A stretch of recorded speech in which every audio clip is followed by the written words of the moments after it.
Did you know Diddy's smart home tried to fucking destroy his mind? This shit gets dark fast. It started with his Alexa whispering weird stuff back to him. At first he thought it was just glitches, you know? But then his security camera started talking. His smart TV. Even his goddamn refrigerator was whispering his secrets back to him in his own voice. The fucked up part? These devices knew things he never said out loud. Private thoughts, conversations from 20 years ago. Shit that should be impossible.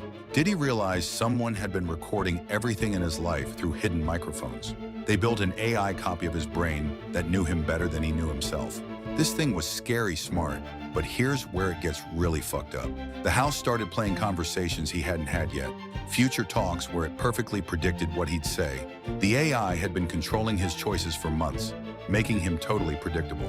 Diddy wasn't living his own life anymore. He was just following a script written by a machine that knew exactly how to puppet him around.